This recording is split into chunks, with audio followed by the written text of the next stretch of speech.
started as a carpentry business, one-man show. It was me. I built sheds like every weekend when I was younger. And then those clients would say, oh, well, can you replace this trim? Or can you add crown molding to this bedroom? And it just kept evolving from there. I got a job offer with a developer in Boston building high-rises. Or at the time, it was actually renovating a high-rise. I go to work for that developer for 4 years. But in those 4 years, I stayed working on the side, building my business, building NS Builders. I would be doing 60 hours a week at work, and then I would squeeze in 60 more hours on the side, whether it was nights, whether it was weekends, Sunday, wherever I could fit more work in, I was. My girlfriend at the time, now wife, kind of got to a point where it's like, I gotta give you a choice here. It's like, you work all day, then work at night.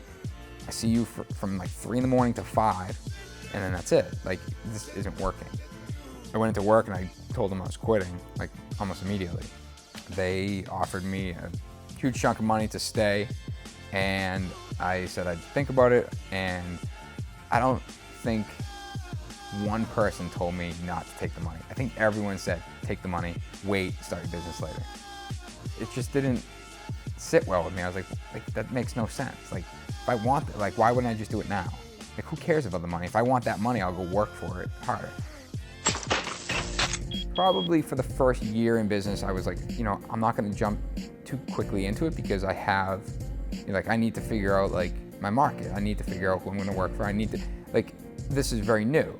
I started realizing that there was an opportunity for me to grow more as a brand than just a construction business.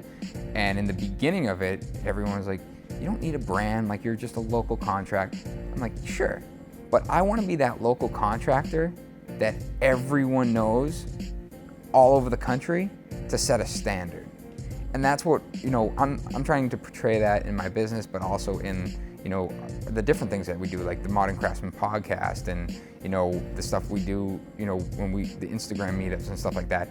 I'm trying to portray that, listen, it's cool to be a carpenter, it's cool to be a hard worker, but it's also cool to like give a shit. Like, actually give a shit and put the effort in and produce a better product and push yourself to be better every single time. Like, don't settle for mediocre because you're only gonna make so much money, or you need to cut corners because you're gonna lose money on the job. Lose the money and move forward and make money on the next one. It was early on into my business, like as on my own, NS Builders, right? A few months into it, I started putting more effort into it, and I got a call one day saying, hey, we're a design firm, we follow you on Instagram, you guys hashtag something that we did, so you came across the people you might know, or like stuff that would be trending under the similar things that they look at. We'd love to chat with you. I was like, that's cool. Like, they found me through a hashtag? I was like, man, maybe I could get business out of this. So I started putting more attention to like what I was hashtagging, or the type of picture I was putting up, and like paying attention to if I put up a picture of something done versus how I did something, like how do those relate? Like, do people like the stuff that, on how I do it, or do they like the finished photo? And I'd pay attention, I'd adapt accordingly, and I started posting a little bit more and more.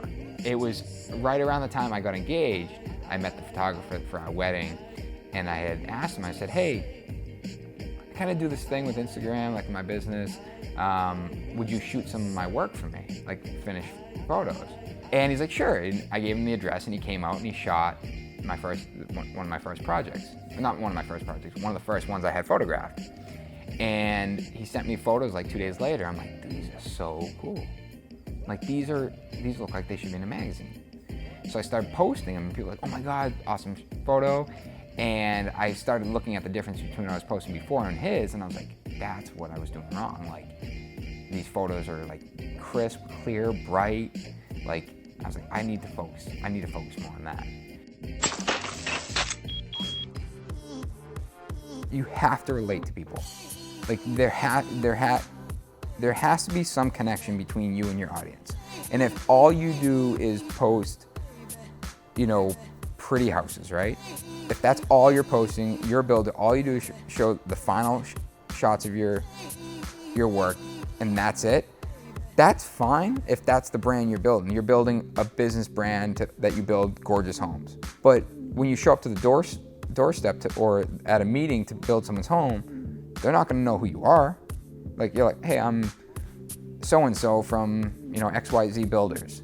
It's like, oh, nice to meet you. But when I show up, it's like, I ring the doorbell, like, hey, Nick, every time. And it's like, because I'm building my brand a different way with a personal relationship to it.